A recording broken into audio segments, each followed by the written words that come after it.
ընդդիմադիր դաշտի խոշորացմանը, քանի որ ակնհայտ է, որ ազգային ժողովը 3-4 ուժից ավելի չի անցնելու եւ այսպես չեք կարծում, որ միավորմամբ է հնարավոր հաղթել Նիկոլ Փաշինյանին նրա իշխանությանը։ Ես չեմ կարող ասել այսօր, որ ազգային ժողովում նկատի ունենք նոր ընտրվելիք ազգային ժողովում 3-4 ընդդիմադիր ուժեր կլինեն, կարծում եմ գոնե այսօրվա պայմաններում ես տեսնում եմ առնվազն 4 ընդդիմադիր հայացքներ ունեցող ուժեր, որոնք հնարավորություն ունեն լինել ազգային ժողովում։ Որոնք են այդ ուժերը։ Եկեք Պարոն Քոչարյանը շեշտել է, պարոն Սարգսյան, ցանկալի է, որ դուք էլ շեշտեք։ Դուք ոնց որ առաջի անգամ եք գալիս այստեղ հարցազրույց։ Ես խնդրել եմ, որ պարոն Քոչարյանը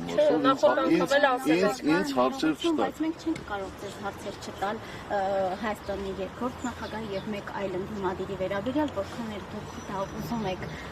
չեք ցանկանում, որքան էլ դուք չեք ցանկանում։ Արդյոք դուք համարում եք, որ դուք իրավունքներ ունեք, ես չէ։ Դուք իրավունք ունեք։ Բայց մենք էլ իրավունք ունենք հարցեր հնչեցնելու եւ ճիշտ է, ես էլ իրավունք ունեմ հարցերին կամ չպատասխանելու կամ խոսակելու։ Ներողություն 26 թվականի ընտրությունների հետ կապված արդեն 1 տասնյակից ավել կուսակցություններ կամ չգիտեմ դաշինքներ ցանկություն են հայտնել մասնակցելու 26 թվականի ընտրություններին։ Դուք դերևս Հայաստանի Հանրապետական կուսակցությունը, այսպես ասած, որոշում չունեք, արդյոք վերանայել եք կամ կարող եք պատասխանել այդ հարցին, մասնակցելու եք թե ոչ։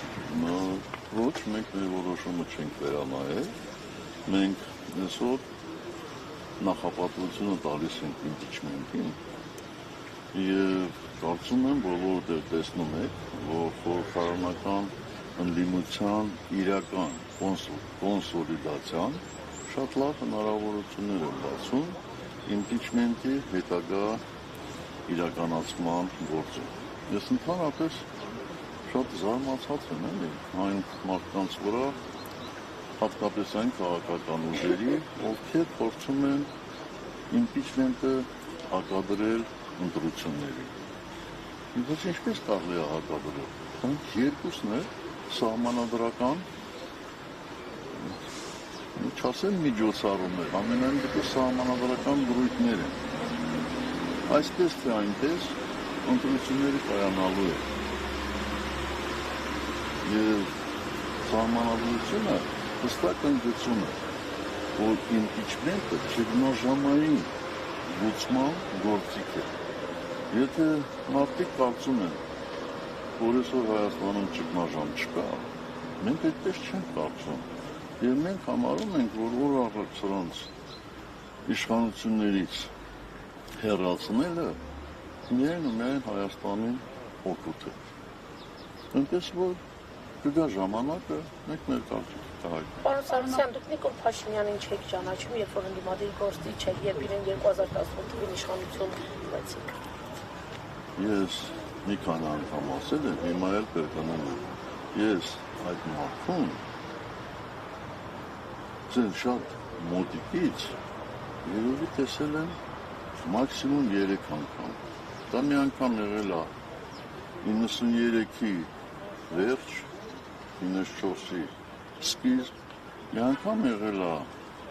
եթե չեմ սխալվում, 98-ին, երբ որ դատարանում ենք, այսպես ասեմ, հանդիպել, տեսել, եւ մի անգամ էլ 18 թվականի մարիոտում, ուրիշ որևէ տեղ ես այդ մարդուն չեմ տեսել,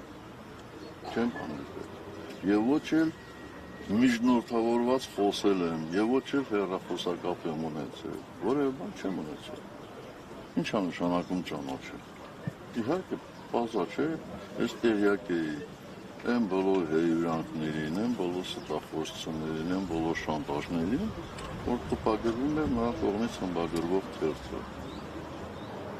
Մինչ այդ էլ մեկ այլ թերթում, որտեղ ինքը չէ խմբագրվում։ Այնպես որ ասել եք, ես չեմ պարտվել սրանց, ես պարտվել եմ շատ ավելի ուժեղ մարդկանց, շատ ավելի մեծ ուժերի։ Դրանք ուժեր էին, որոնք ցանկանում էին Հայաստանում, թե աշխարհում տեղի ունեցող գործընթացներ կառավարելու վերջ ովքեր էին այդ ուժերը կողմացել։ Ես ի գիտություն ձեզ հայտնել եմ, որ 18 թվականի մասին ես այլևս չեմ խոսել։ խոսելու եմ մի անգամ, մի քիչ էլ համբերությամբ լսվեք, շուտով, ուղիղ հերձակմամբ, ձեզ բոլորիդ էլ նաև հնարավորություն է տրվելու հարցեր ուղղելու, շատ հանգիստ կարող եք ուղղել եւ լսել ձեր հարցերի պատասխանները։ Եթերում կա նախագահացը եկել է այդ բայի վերջո 7 տարի անցել է ձեր հրաժարականից, անընդհատ ասում եք, որ շուտով կխոսեմ ու Անընդհատ չեմ ասում, ես դա ասել եմ ընդամենը անցյալ տարվա։ Մտավախություն չունեք, որ 2021 թվականի սցենարը կարող է կրկնվել, այսքան ուժերով կրկին ընտրության գնալով եւ նույն, այսպես ասած, արդյունքը ճակատավոր ունենալով։ Բոլոր պրոցեսներում լինում են եւ լավ իրավիճակներ եւ վատ իրավիճակներ։ Եթե ես մտավախություն չունենայի, այդքան լուրջ չի զբաղվի իմպիչմենտի գործընթացով։ Բայց օր առաջ այս իշխանություններից հեռացնելը Հայաստանի համար միայն դրական հետևանքներ կարող է ունենալ։ Ես այսօր չեմ կարող ասել, որ ընտրություններում ընդդիմությունը անհաջողության է մատնվելու, բայց չեմ կարող ասել նաև, որ այս ընդդիմությունը լինելու է առանց բռնաճնշումների, առանց քաղաքական հակառակորդների մեկուսացնելու, առանց մուրճի, կներեք բառիս համար, առանց նրան շինելու, այնպես որ սա է իրավիճակը։ Պարոն նախագահ, բազմաթիվ իրավապաշտպաններ հայտարարում են, որ պետական մակարդակով իշխանությունները որևէ բան չեն անում մեր գերիներին եւ պատաններին վերադարձնելու համար։ Եթե իշխանությունները որևէ քայլ չեն անում, դուք ինչպես եք պատկերացնում գերիների վերադարձը հայրենիք, ինչ ճանապարհով եւ լինելով Հայաստանում ամենամեծ քաղաքական ուժի ղեկավարը, որքանով են օգտագործվում ձեր կապեր այս խնդիրը բարձրաձայնելու եւ որևէ արդյունք։ Շնորհակալ եմ կոմպլիմենտի համար, բայց մենք Հայաստանում ամենամեծ քաղաքական ուժը չենք, որովհետև եթե սա չասեմ, ուրիշները կարող են վիրավորվել, այսպես մեզ մեղադրել մեծամտության մեջ։ Ամենաառաջին պայմանը այս իշխանությունների, նորից եմ ասում, իշխանություններից զրկելն է, որովհետև ինչքան էլ մենք կապեր ունենանք, ինչքան էլ մենք ունենանք քաղաքական կուսակցությունների, եվրոպական քաղաքական կուսակցությունների հետ հարաբերություններ, առանց իշխանությունների սատարման գրեթե անհնար են տեսնում այդ խնդրի լուծումը։ Ապրենք տեսնենք, բոլոր պարագաները մինչև այդ շինծու դատավարությունը Բաքվում չավարտվի, չեմ կարծում, որ հնարավորություն կա, որպես մեր գերիները ետ վերադառնան հայրենիք։